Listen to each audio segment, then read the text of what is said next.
In your opinion, what do organizations tend to get wrong about crisis communications? There's three types of crisis communications.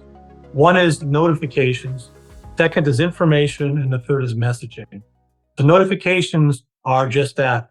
We just declared an emergency, or there's a flood coming, there's a hurricane on the way, notifying people what to do.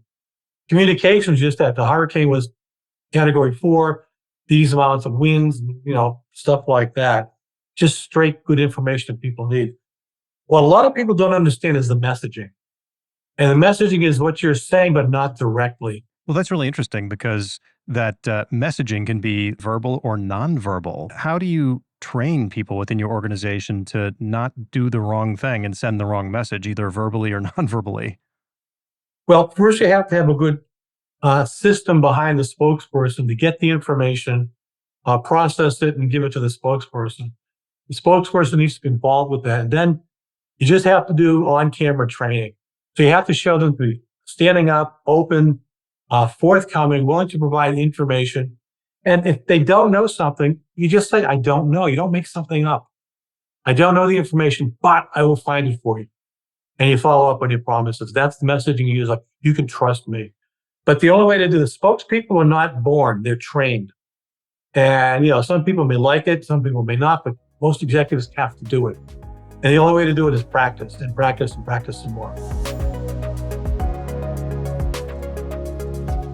Well, what are some of the most common crisis management pitfalls for organizations? What should they look out for? My major one that combines crisis management and communications is unintended consequences or ramifications. I did a series of drills for hospital systems. And it turns out we took down this particular system's IT network. All the monitors in the emergency room, all the monitors on the floors also went blank. Wow. Yeah. And IT didn't know that because they never looked at what happens to when the system goes down. They just looked at the system's down. How do we get it back? They never looked at ramifications. And we figured out that some people would be laying in a hospital bed when a ransomware event came in, and their monitors would flatten out. Like, did I just die? I mean, what's going on? So they never looked at these ramifications. And so now we've got a system set up where if IT goes down, a notification goes out, ignore what's going on with the monitors. When you check into a hospital, first thing you do is look up to a monitor, which in most hospitals is their IT system. All right. And if the IT system goes down, they're in big trouble. So that, not drilling deep enough is one of the concerns. This is why you do drills. This is why you do exercises. These are the major pitfalls, is not digging deep enough, looking at the ramifications of what happens when a failure occurs.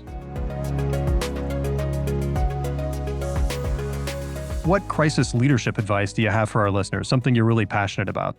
Plans and procedures are nice, but if you only have $1,000 as an example for a plan or for a drill, use the money for a drill. The plans are nice, but at 3:00 in the morning, when most crises seem to start, you don't want people hauling out their iPhone and say, what do I do next? You want to have the muscle memory saying, this is what I do. I remember this, to get them started. I don't want them to think early on. I want them to do. And once they get it organized, then they can start thinking about what we need to do to deal with this specific crisis.